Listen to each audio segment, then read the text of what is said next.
And we're live. Welcome back to Keepers of the Word. You're here with Mike and James. We've put together a great show for you today about Noah. I guess we're continuing this biblical chapter that we started. But before we get into it, I'd like to thank our fans and lodges that help and follow and sponsor and pretty much support us this whole time. James. Make sure to follow all of our social media outlets, Twitch being our favorite, and Discord. Hit the subscribe button and turn off the notifications to stay up to date with our new content. The views and topics of Keepers of the Word are solely our opinions and do not reflect the opinions of any Masonic Grand Lodge or Lodge. All right, James. Well, I believe last time we left off on Noah. So let's start on Noah, right? His birth. Go for it. His birth. Okay, hold on here. So his birth. Well, he was born about 3044 BC. That's a pretty long time ago, right? So during his birth, basically, Lamech, who his father is, was gone. He was traveling, doing his things that he does. They really don't say what he was doing, but most likely he was tending to stuff and traveling with a huge entourage of people. You know, when they talk about these individuals in the Bible, they were kind of wealthy. They had sheep, they had cows, and they had the help. You know, so they had employment of individuals. So they were like a small army running around. So he was running around doing his stuff. His son was born, or Noah was born. And it's pretty cool. So I'm going to read this a little passage here. And the wife of Lamech conceived and bare him a son at that time, at the revolution of the year. So here we find out that Noah is born on the new year, which is pretty cool. He was born a new year. This is kind of significant because he's also ushering in a new era. You know, when he comes about and what he does in the future, issues in a whole new world. At least that's the whole concept of the flood. It was to wipe away the profane and the things that were going about that the god or gods didn't like, depending on what version of the Bible or the version of the story you're reading, what viewpoint I should say. So when he was born, you know, there was midwives there and stuff like that, and doulas, and they're being born. And when he pops out of his mom, Elisha, I'm sorry, and took Ashuma. So Ashuma was his mother. When she popped him out, he lit up the room like it was daytime, and everybody gasped and took a couple steps back. Some people said the room was too bright, and they knew right away that this was not an ordinary child. His skin was pale. His eyes were blue. You know, they're radiant. His hair was white, like snow, like wool. He looked completely different. You know, these are desert dwelling area, you know, people in the land that they were in. And so they were darker skinned because they're baking in the sun all day, you know? So him coming out like that, they knew right away. I mean, it's so profound that when Lamech shows up,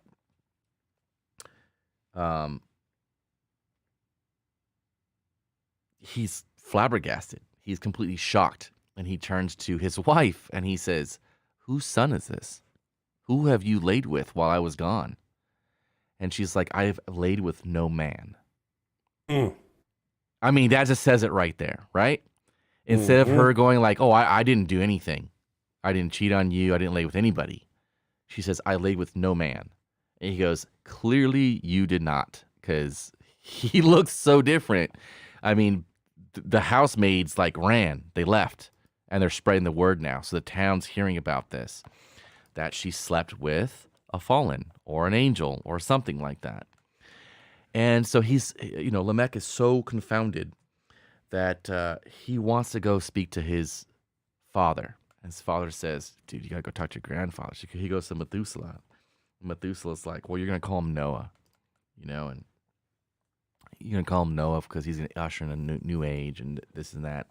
So he goes, "Well, I want to talk to grandfather." He's like, "Well, grandfather's at the end of the earth." And it depends on what version you're reading, but he goes and he visits Enoch. which is kind of cool because Enoch's not supposed to be around. So how'd he actually transpire to meet him? Did he go somewhere else into the plane? You know, they said that he was at the edge of the world where the water fell off, which is pretty cool. There's a couple places on the planet that that would kind of match that, you know, because there's no edge of the world. So there's Niagara Falls, which would be one of them. The other one, I forget what falls this is, but it's in Africa.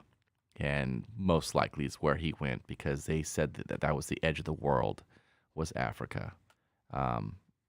And that's where the edge was at because that was the Abzu, the world of the dead. So you can go down there, and they were mining there all the time. That's why they called it the dead, because these people lived in the ground, basically, and would pull stuff out. But he lit up the room. He lit up the room, freaked everybody out. He went to go see his grandfather, and he says, yo, man, this guy's going to be a big deal. You have to usher him in and you know, help him out. So that's the birth of Noah, was basically, most likely, he was a Nephilim. Just like all the other giants, he was bigger than some of them, and he was clearly different. He looked different from his hair to his skin to his eyes. Everything was different. That's what I got on him being born. Now, when Lamech dies, it's only Methuselah and Noah on the mountain now. All the children of Seth have been gone. They went down to the skirts of the mountain. So how long do you think he was there with Methuselah? And what do you think happened between them? There's not, I mean, so you have a couple different versions of the story. You have a version where Noah is already off the mountain.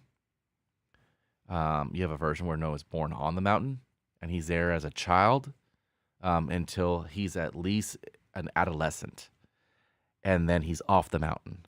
So there's a lot of different versions, and nothing is solid. But what we do know is that he was hanging out with giants. He was walking, talking, learning. He learned all kind of stuff from them, and he was with them. And when I say that he was hanging out with them, he wasn't like, hey, gee, guys, can I hang out? No, they welcomed him. They considered him a friend, so much that when one of the giants had this famous dream of this stone tablet or stone pillar with all the names of the giants or the fallen, or not the fallen, I'm sorry, the Nephilim that were on there, this big wave comes and washes away the majority of the names. There's only like a handful left. And they kept having this dream, and they flipped out. So they go to Noah, and they ask him, we need you to interpret this dream because you are in the good graces of God. We are not. So we need you to be the mediator between us and God because you're half with us and you're half over there. They clearly state this over and over and over.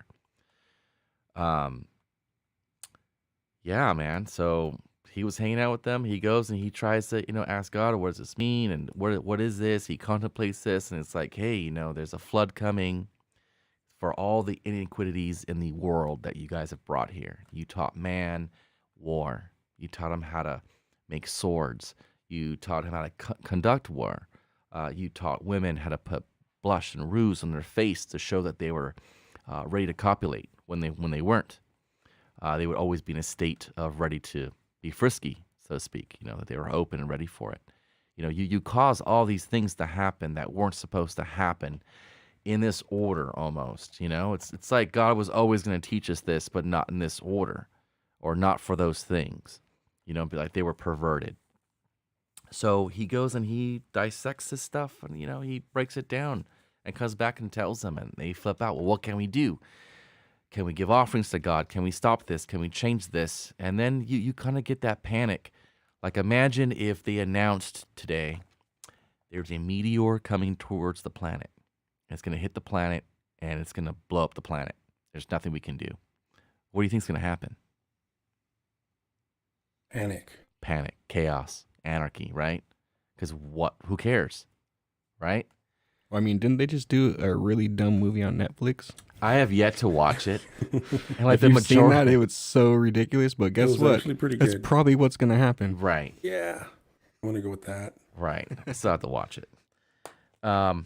So, people were panicking. People were kind of doing their own thing. And then Noah's like, no, we got to go do this. And, I know how to save my family, And then we get to the ark and, the ark, it But before the ark, Yes. you have Methuselah kind of guiding Noah.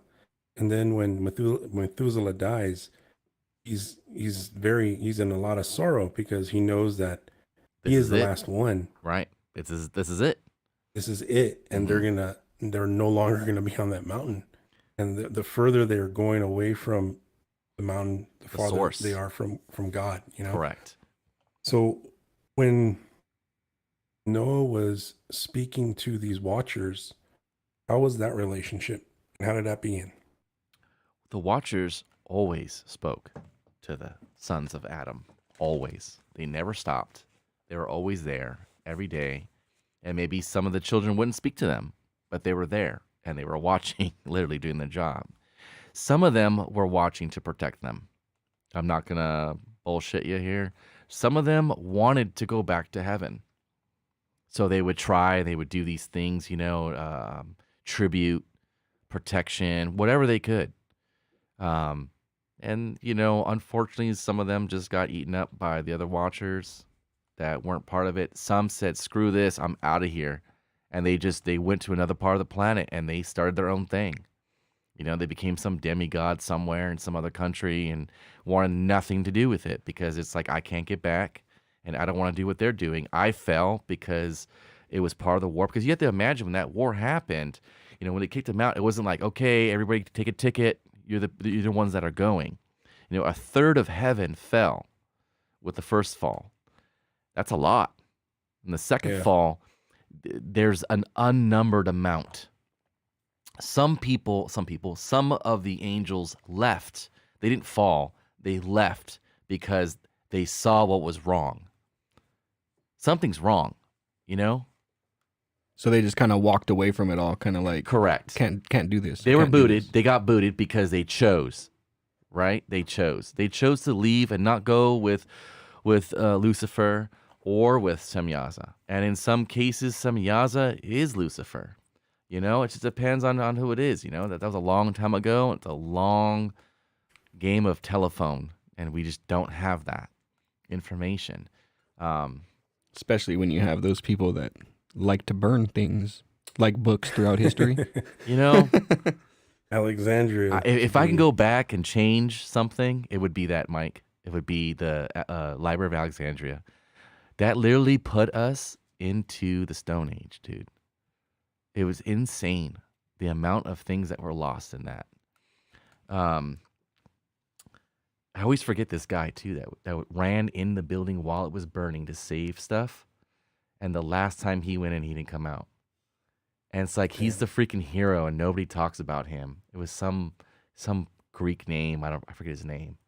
But that guy was on fire when he came out with scrolls, and he didn't put himself out. He went back for more, on fire. He's like, we need to save this information. Yeah, I mean, that's dedication. Like, at all costs. That's a freaking hero. At all costs, man. So what were they doing, Mike? I that's a question that I've thought about a lot over many years. There's something there. Like when I read that other ones that just they left, like, whoa, dude. Like they see God. They see it, and then some of them aren't close to God, but they can still see the light emanating from him. They're so far away, they're not up close, but they hear it, they get the trickle from it, and they still decided because they saw something was flawed. And I don't care how you look at it, what religion you are, you're atheist or not, or what have you, you're looking at a story with a system that's in place of absolute that fell apart. And that's literally what it was. He had his own generals, his own army. The closest things to him said that he wasn't right. And I'm speaking about God. That he wasn't right, and they decided to do something about it. It wasn't just, oh man, he's wrong. He didn't do this, or he broke his word. He broke his commandment. Well, let's talk to him about it. And maybe they did, but it got to the point where it was an uprising. That's what you need to realize. That you had these angels that were made by God to work for God, to utterly, and they say that, oh, the angels didn't have choice. Yeah, they did. You sure did. They say they don't, but they did because they decided to leave or to rise up against God. something about the decisions he was making, they didn't seem to trust him as a leader anymore. Right. Well, you had Lucifer, who was his absolute judge, right? To judge everybody. And as soon as he, had him going, he turned on God and said, "Hey, buddy, that goes for you too, man. You just broke that law." And God goes, "Oh, no, no, no, no, no, no, no, no. Do as I say, not as I do." And that you find time and time again in the Bible. If there's anybody out there that would like to disprove me on that, I welcome that any day. Well, I mean, parents literally still tell their kids that every day. Of course. Look at it. The greatest gift as a parent that you have is to lie to your child. Okay? We're all guilty of it. I'm a father. Sometimes you cannot go to the park every freaking day. You can't. There's things you got to go do. You got to go to the grocery store, and Toys R Us is closed. They're under remodel. The remodeling. We can't go there every day, man. We just can't. So you got to make these little white lies. Well, Lucifer would have been the older sibling that was whispering to everybody else, "That's bullshit, man. It's fucking open, buddy." So when did Noah start getting all of this information to start building the ark? So Noah was about 609 years old when the flood happened. How long he was building. So Noah was always, even when he came off the mountain, it was a big deal. It was a big deal. Fallen and angels alike would hang around him. We hear that when he is creating the ark, once he does, he was, Mike, you were talking about earlier in a small discussion we had, this 8 cities. Noah was up in those cities. Noah went and walked and talked with them, and he would go see everything that was being built. And, he lived outside of that to try to be pious, but he was there. He was communicating with them. He was trading with them because you had to.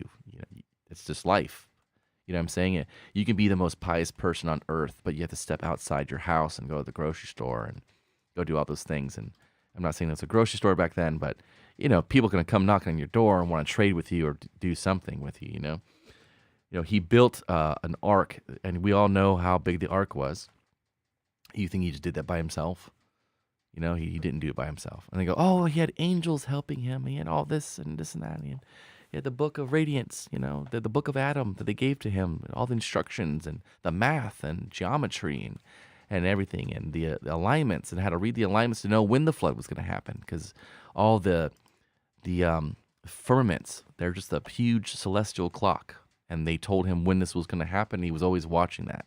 So Noah did astronomy and astrology and all that stuff, and he had all that stuff down, and that's what he would do. So he was about 600 years old. I mean, it would take him quite a while to build that ark. They say he had help. There was angels there and Nephilim there. So I wouldn't doubt that he had some Nephilim picking stuff up and building stuff. We know that there was 2 Nephilims on the ark. People don't Wasn't Og one of them? King Og was on there. King Og was always about himself. King Og.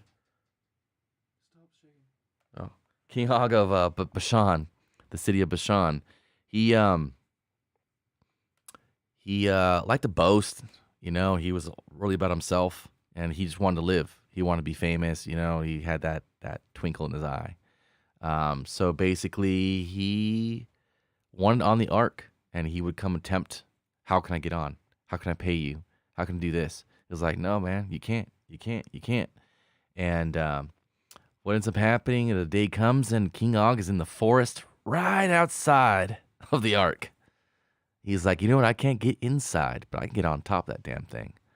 I'm going to ride that thing like a boogie board, man. So he held on to the anchor, the ballasts. And some is the anchor. The more current ones are, we get more towards Christendom, it's an anchor. And the other ones, they were ballasts or heavy stones that were on the outside of the ark that they would use to anchor down. Because think about it, there's a flood, man. Things are moving. It's not like he's just in calm waters.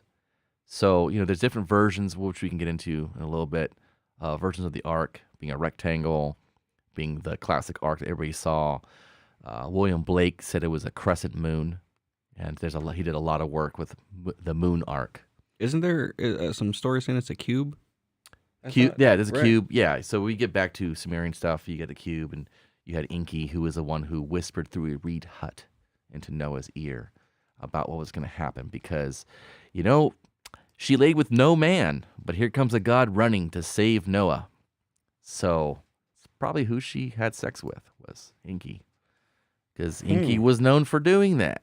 And Enki had a lot of sons. Everybody thinks that Gilgamesh was Enki's son, half son, because Enki acted the way he did, and Gilgamesh just duplicated exactly what Enki did, except he was half God. He was a demigod, What part God am I? I want to know what part God. And it turned out to be he was 1/3.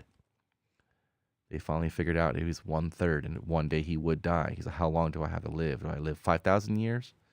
Or do I live 2,000? And they go, well, you're 1/3. And then, how long is that? He didn't know either. But that's what he got, So yeah, King Og was on the outside on the anchor or the ballasts. And it depends on which ones you go into, Talmud, Midrash, the Quran. The Quran mentions Noah 43 times. So he is in there. People are like, no way, he's in the Quran? Pick up a book, man. Go read the damn thing. You can read it on your phone. I got the Quran and the Bible on my phone for references and Googling stuff, researching stuff. But there was another giant that was on the pilot, and I always forget his name. For the lack of me here, I do not have it with me, but he was a pilot. And he was moving stones. It says he would adjust stones or move stones, and when he did, the ark would go up or down or left or right. And that's probably in reference to him moving around ballasts. So if anybody knows about boats and you have a big, huge boat, you got to make sure you're even with the weight. Otherwise, you go topsy-turvy, and you may sink, you may float a little bit, depending on how much you got. You're taking on water where you don't need that much stone no more because you got water there. So they would, throw rocks over or whatever they were using for ballasts. I went into a whole search thing when I was, I don't know, I think I was like 17. I got hooked on the whole anchor thing and why the word was different and would change. So I went into the whole lineage of anchors. And boy, that goes back really far. Was that you in Borough Groves? That was before Borough Groves. Oddly enough, that's when I was in my really weird days, man. Borough Groves. Yes. Yes, Noah needed DoorDash. Yes, he needed DoorDash, Borough Groves. But yeah, they would make basically get a round rock as round as they could and chip it away and make a hole in it. So it kind of looked like a donut. And then they would do lashings through it. And then sometimes they would, when they finally got a drill, they would make multiple holes in it so the rope can go through multiple times and become a little bit more intricate. But they would toss it over the side. There's a bunch off the coast of PV, Palos Verdes, that are Chinese stone weights or stone anchors that are there from way, way before the Dum-Dum that sailed the ocean blue. From when people weren't supposed to be here? Yeah, correct. Yeah, because Columbus discovered America and nothing happened here before then. Yeah, so before he sailed the ocean blue in 1492, the Chinese were coming here all the way down to Brazil and South America and Argentina. So there's all these same words about canoes and lashings and anchors that are Chinese that are in Brazil. Fun fact. The places knowledge takes you. Yes. So I can't think of the guy's name, but he was on board too. But he was working with Noah. Like he was in the ark and working with Noah. So some other references, since we're talking about that and the giants and stuff, just to let you know kind of different versions of Noah. You have in Gnosticism and the Apocryphon of John. The chief archon, which is an angel, caused the flood, which he'd be kind of God. He caused the flood. But the first thought, which would be basically like the Trinity, which is an aspect of God. So the first thought really would be Lucifer, really, informed Noah of the flood. So Noah's family is saved, and many other people hid with the family. Roughly about 40 plus people were on the ark with Noah which would be his entourage, like I talked about before, like Lamech and everybody.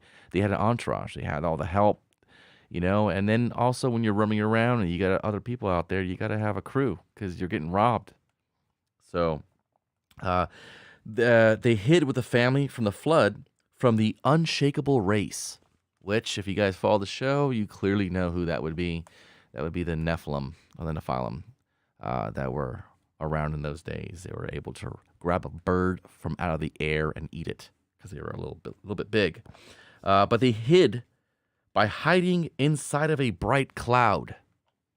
Pretty cool. I hope this entices you guys to go read Gnostic writings or Pisces Sophia if you guys want to switch it up and read stuff. If you guys want to see where the Matrix came from, the movie Matrix was 100% written off the Gnostic writings.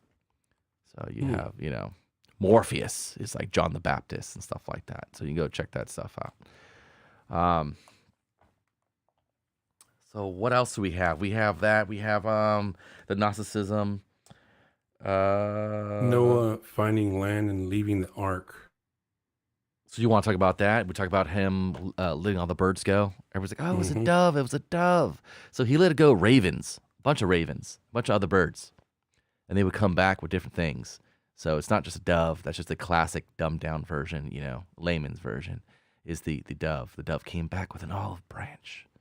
And that's why it's peace now. Why is it peace, The last time I think the Pope let go of a dove, a raven came and killed it in mid-flight and right in front of everybody, and it was really cool. Ooh. I'm not lying. You guys can Google this.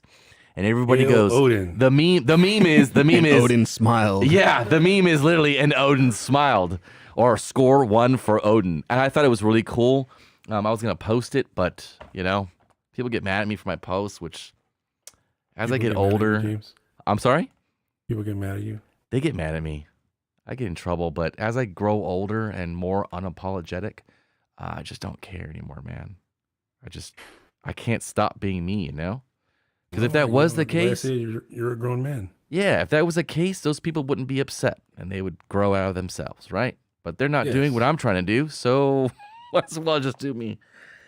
What else do we got? We got this is something I want to talk about really quick. Is according to many Hebrew scholars, the true name of the hero of the flood would be Enoch. So this is where we get. I'm sorry.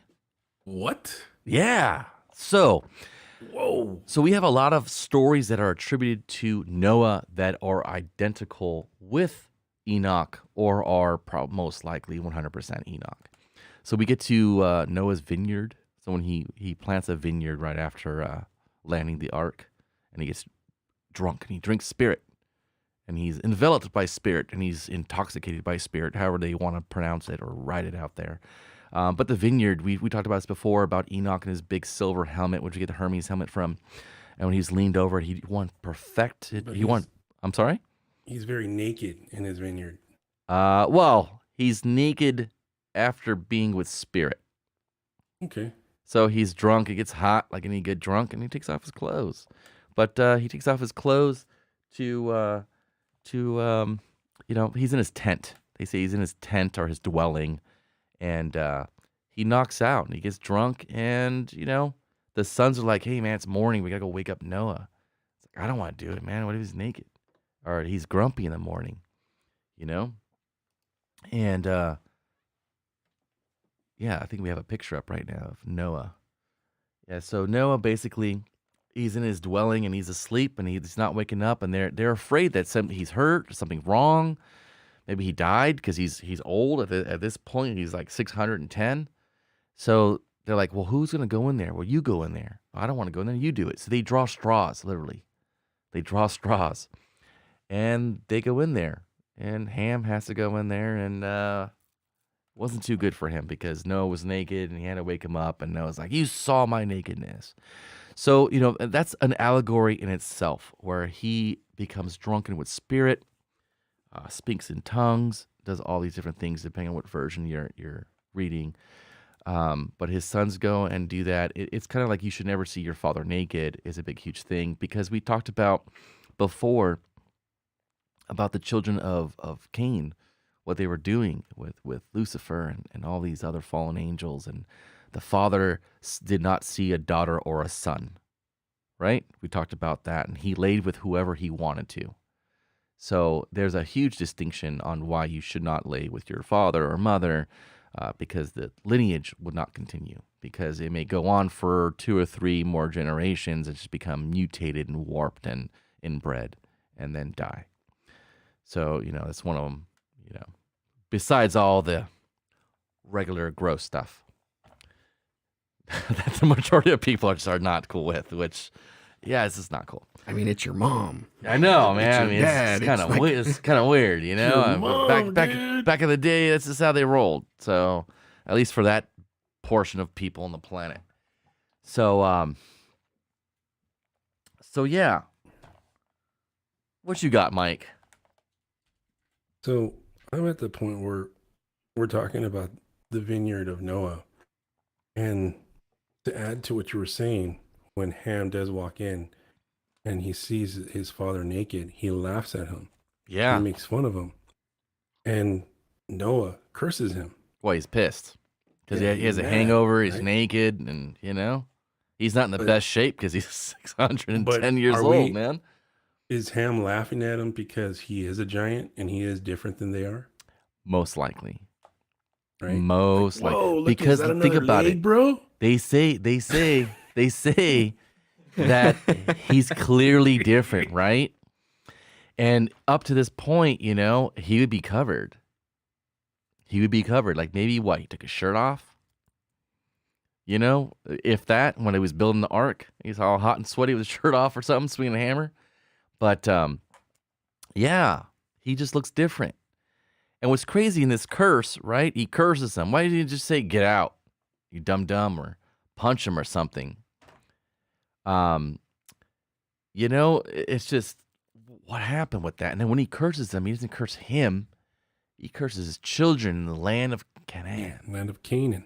Right. Everyone's, oh, it's Canaan. It's not Canaan. It's Canaan. Shut up. It's Canaan. You're 100% right, Mike. It is what it is. Stop trying to get away from that. Whatever. Yeah, stop trying to get away from that. So you're right, Mike. It's Canaan. Land of Canaan. It's Canaan. It's the land of Cain. So he curses that, and who knows what that alludes to, because I guarantee you we are missing scripture of the in-between of what's taking place. So did he go in there and curse the Canaanites because of what they do with their family, and he comes in and sees them naked, and that's what Noah thinks? Is this what you're trying to do? And he does that? There's nothing to allude to that except for No, the but stories. It makes most sense, right? Right. That's why he's like, that's why he curses it, because now you saw me naked, and maybe it was awkward, You saw my fandangler, and I know, and it was the morning time, who knows, man? It just Yeah. gets really awkward Old really, mast, you don't really know quick. What that thing looked like? Who knows, You know, dude?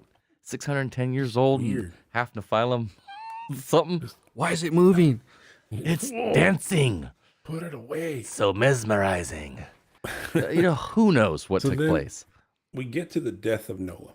Go for it. We're at the death, and this is where it's kind of like I will give you Hell. context, and then you how fill from it. here, because Shem, Ham, Japhet, all of these guys know that after this, That's it.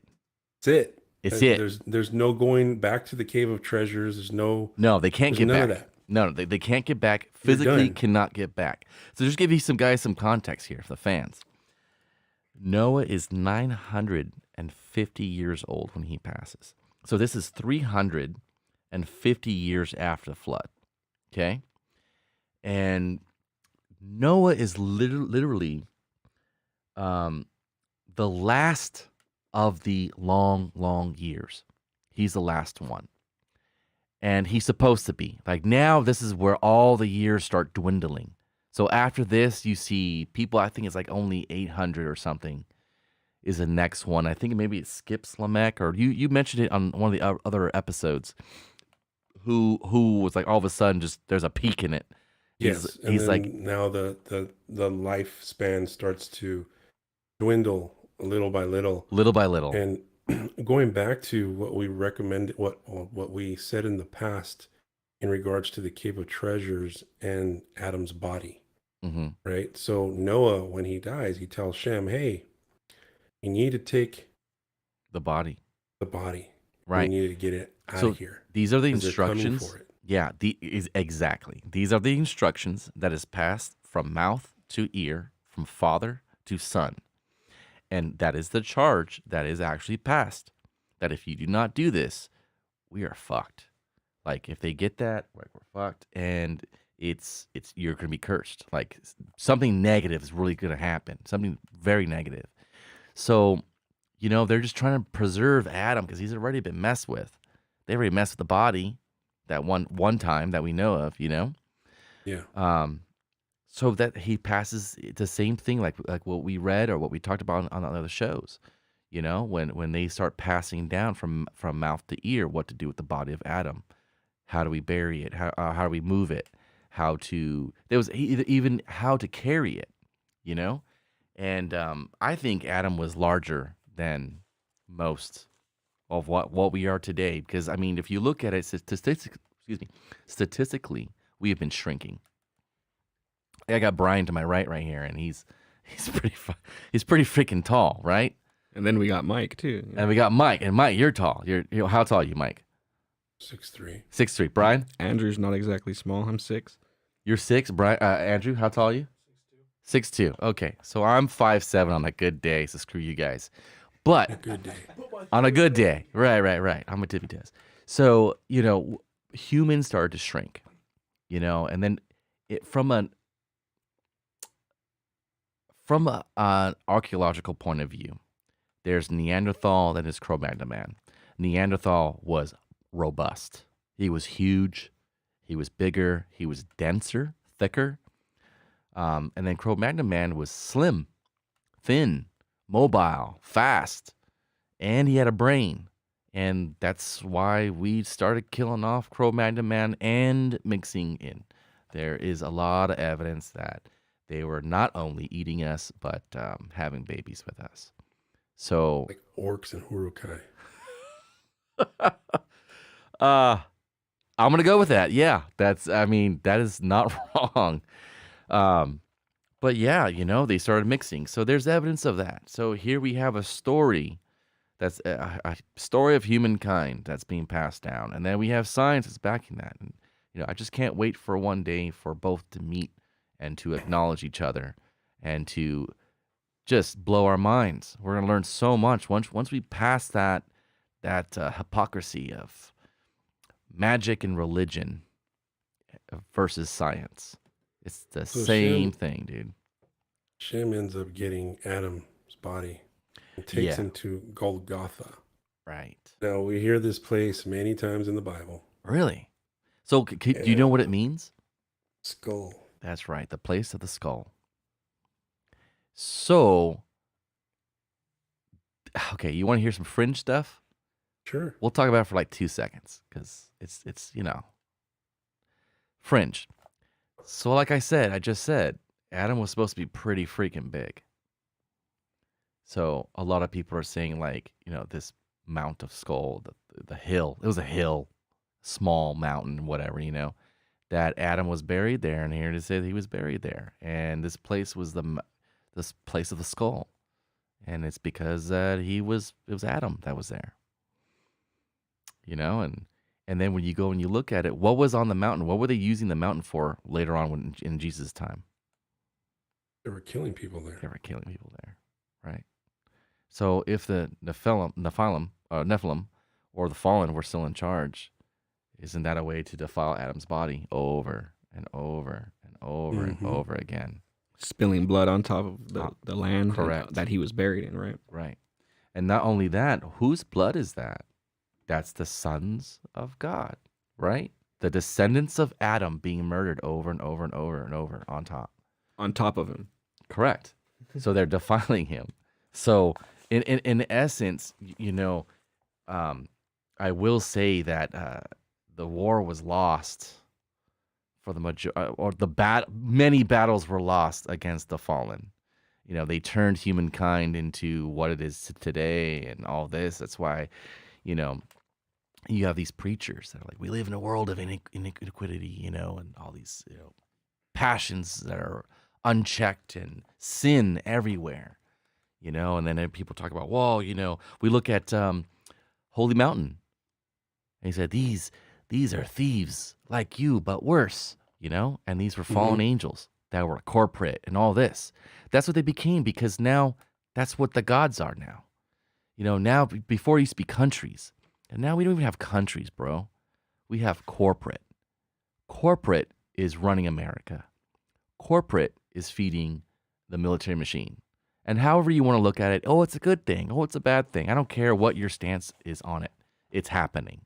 However you view it, whatever side of the coin you want to look at and say that you're on it, and that's the good reason, then the reason why I'm on it and I'm righteous, whatever, you're most likely wrong. And I'll turn right to the other person who goes, yeah, they're wrong. You're wrong too, buddy. We're all wrong. We're all being lied to. We're all fighting over a story that's completely wrong. So none of us have a chance to get to that. So there's JBZ03 just wrote in the chat. That reminds me of a quote: "The method of science, the aim of religion." And my friend, that's a cool quote. But I'm gonna give one right back to you. I'm gonna give you a H.P. Blavatsky quote: "There is no religion higher than truth." And I have found that no matter where my crazy life in all my studies takes me, in all my travels, okay, everything I learn, magic, religion, rituals, all these things, I go and I practice them, I learn them ins and outs and memorize them and all these things. That one small sentence, there is no religion higher than truth. I keep talking about these self-checking truths, and this is one of them. No matter how you look at it, truth will always be right because it's the truth, no matter if it's wrong, which is weird because it's a conundrum in itself. So good quote, man. And then there's Derek Craig also wrote here, "Inbreeding was popular in many of the ruling classes in Europe." Not just in Europe, all over. This was specifically due to the kingship. When the kingship or the emperorship, whatever you want, the ruling class was put in place, it was from the seed of a god. So you had Oannes, who was the fish-headed god that would love to come out of the ocean and find a fair young maiden, a princess, who just happened to be waiting for him, laying on the beach. And he'd go and he'd make love to her and say, you give birth to a king, to all this. And then, in the end, really what it is they put in a ruler to rule over humans, that the king had the blood of the god, because they would come and say, where's my blood? Where's my blood? And this is where we get the term blue blood, right? The royal blood. Well, we have red blood. There are some things to believe that the Anunnaki had blue blood. And this is the royal blood. Well, I think maybe a little interesting, I guess, fact, I think, is that our blood is actually blue until oxygen hits it. Then Right. it turns red. And it's oxidized. Correct. That's why our veins are blue, yeah. But I think that it was like, it didn't oxidize. Their blood was different. And so it didn't oxidize into red. And that's why it would stay blue. Or it was a different process within their body or something. Well, when maybe. they bled, it was blue because they weren't from here. Yeah. Right. Yeah. The atmosphere was different. They talk about how they complained about the atmosphere and they were getting nauseous. Yeah. Nauseous. The planet was spinning too fast. Yeah. Different rotations. Right. Stuff like that. Right. Yeah, it'd be a difference of, you're standing on something that's like a mile wide that's spinning. You're going to throw up versus something that's the size of the planet to us. We don't see it turn. So on the way to Golgotha, or before Golgotha, Shem takes Melchizedek and calls him priest of the Most High. So God now named Melchizedek priest of the Most High, as they took Adam The body. to Golgotha. Mhm. when they got there and his coffin touched the rock split. Yeah, it broke. Yeah. And Melchizedek wore a tunic of skin and a leather girdle, and angel always dwelt with him to protect him and gave him food. So Melchizedek was always, I think Melchizedek was different as well. He wasn't like anybody else. He was very different because later on we hear stories about John the Baptist who trained with him. Yeah. And then we hear stories about Jesus who learned from that order. John the order Baptist. Of Melchizedek. Right. All that stuff. So this order started here. Mm-hmm. So that order most likely would be the Qumran community, or the Essenes. They call themselves the sons of God, and they were a direct lineage. And what they would do, they would sit there and scribe over and over and over and copy down lineages to make sure that they still had a direct lineage. Just to give some context to people out there who the Qumran community or the Essenes would be, it's where Jesus went to dwell for 40 days and 40 nights in the wilderness.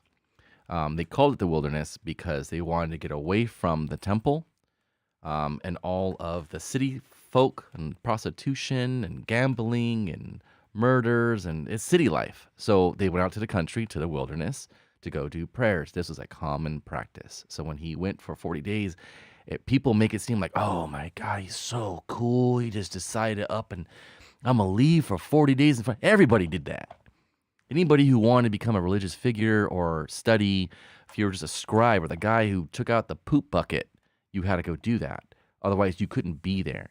They wanted to see if you can give up your vices. Can you give up smoking, the opium, or whatever was there, prostitution, the good food, or and all the things, the luscious things that the city life gave to you? You know, because when they go out there to the Essene community, you know, you're living in a mud-walled building, and it was a hard life. You can actually go, and there's a lot of things written on this, and this I studied a lot, and I've actually seen the Dead Sea Scrolls. The Dead Sea Scrolls were written by these guys, a lot of them. And I've got to see the Dead Sea Scroll of the Sons of Light versus the Sons of Darkness. I was blessed enough with being able to go there and physically see it in person. I'm not going to lie, I put my face in the glass. Because, I mean, it's a Dead Sea Scroll, man. The hell are you going to be next to that thing again? And nobody was there seeing it. They're seeing some stupid French paintings. On it. Possibly. No. Possibly. The glass is really thick too. Like it was like bulletproof glass, but it was right underneath it. And the guard was like, "You're the only one here looking at this thing. Everyone's here for some French paintings from mid ages." Like yeah. People looking at this thing then. Who? I'm just fucking around. Okay, so I went and saw this thing. It was super cool. So that's most likely what he did. So Melchizedek most likely was more like Seth.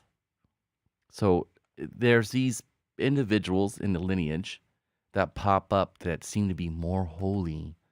They're more like Adam for some reason. And it seems to skip when you look at it.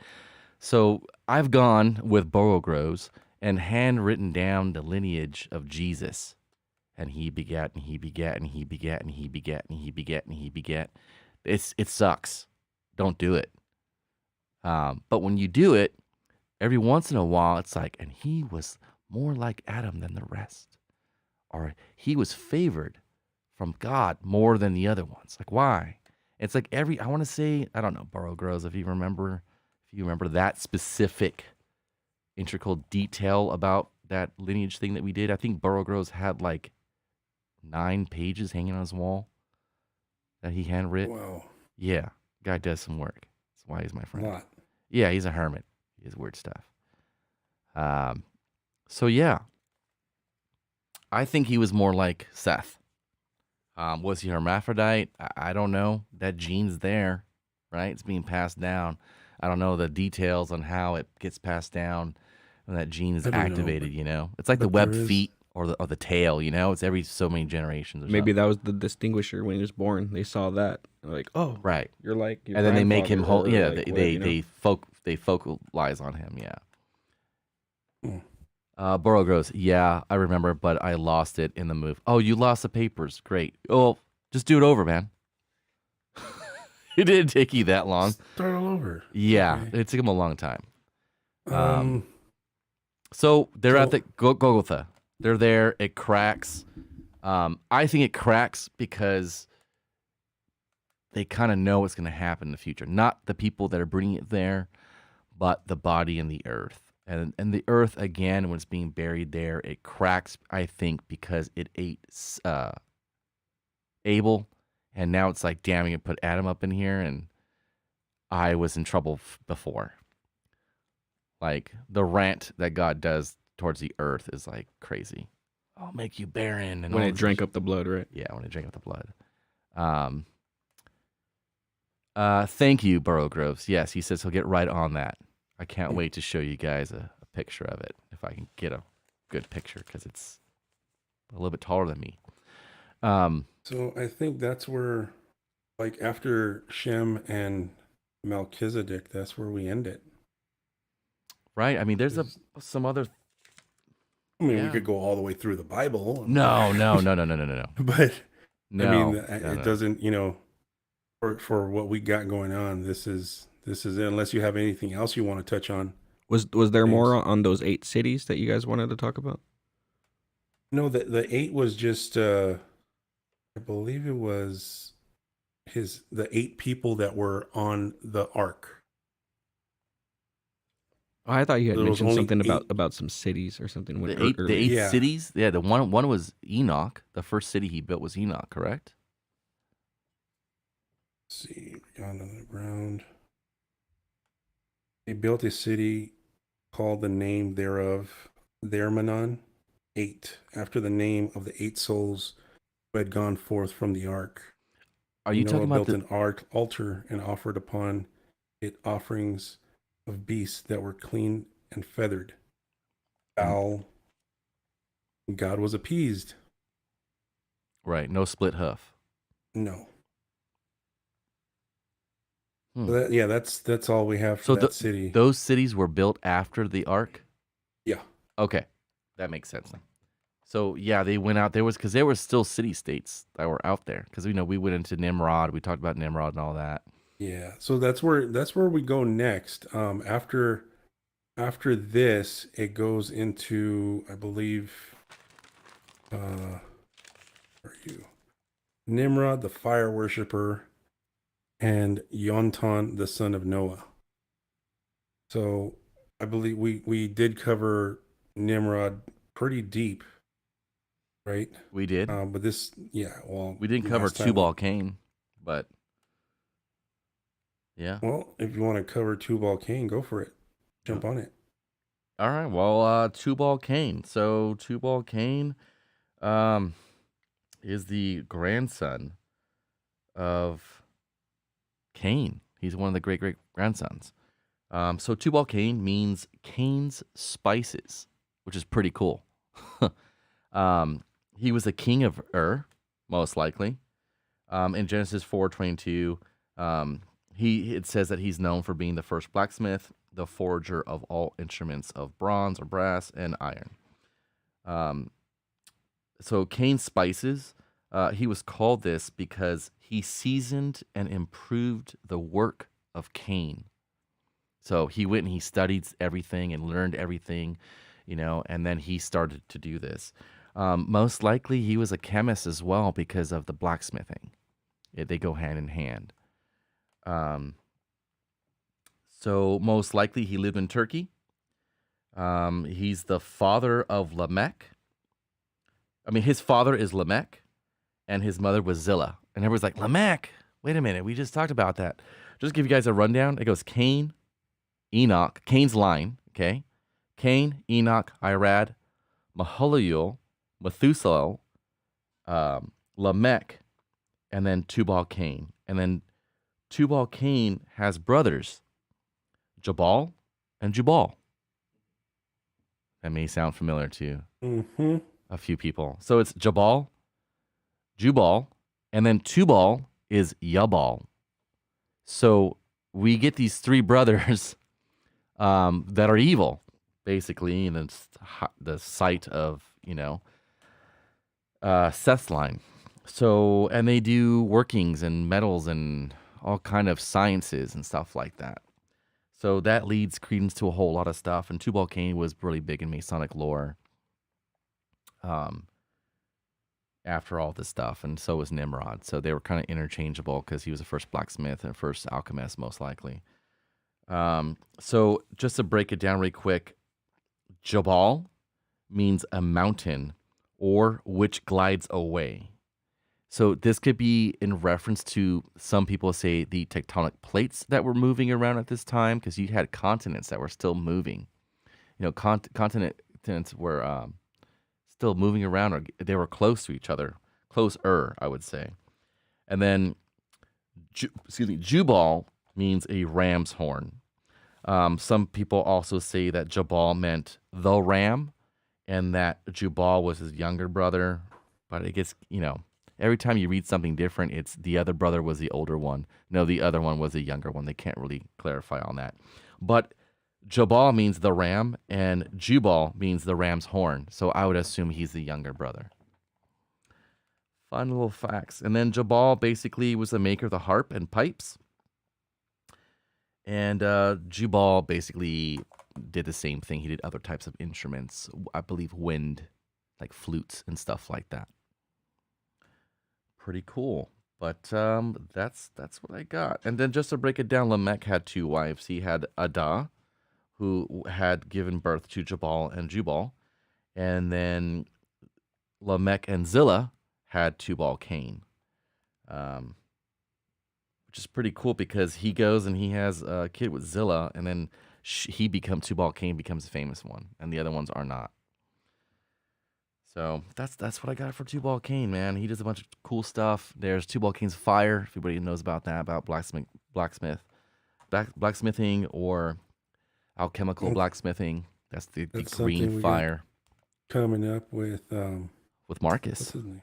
With Marcus. Yeah. If you guys want to get caught up on a future episode that we will be doing, caught up on the person we'll be interviewing, his name is Troll Cunning Forge on Instagram. Please look him up. I met him while I was doing a traditional witchcraft class at the Green Man. And I walked out of my class, was waiting to shut down the store with Griffin and a few other people, a few other witches, while we were talking about stuff. And I walked out, and we were just standing next to each other and kind of looked at each other. And I was like, "What do you do?" And he goes, "I do blacksmithing." I go, "Cool. So Tubal Cain's fire?" He goes, "Okay, we should talk." He goes, "Just the fact that you know what Tubal Cain's fire is, we can have a conversation." And we just had this amazing conversation. And then Griffin walks out of the back, and he goes, "That's crazy. I wanted you two to talk." And I walk out, and you guys already found each other and talking. So check out Troll Cunning Forge. His name is Marcus. He does really cool stuff. He makes items. Really cool stuff. He makes amazing things. Check him out. There's amazing people that are out there that I post all the time for people to check out on my story. He's probably one of the ones I show the most. I like his work. Is he the best one out there? Nobody's the best one out there. It's the best one for you. If you want to purchase his products, go purchase his products. He makes really cool stuff. If you have ingredients that you want imbued in a magical item, he will do that for you. He can make them. He does do commissions. I know he's busy. He's working with Netflix right now, or was.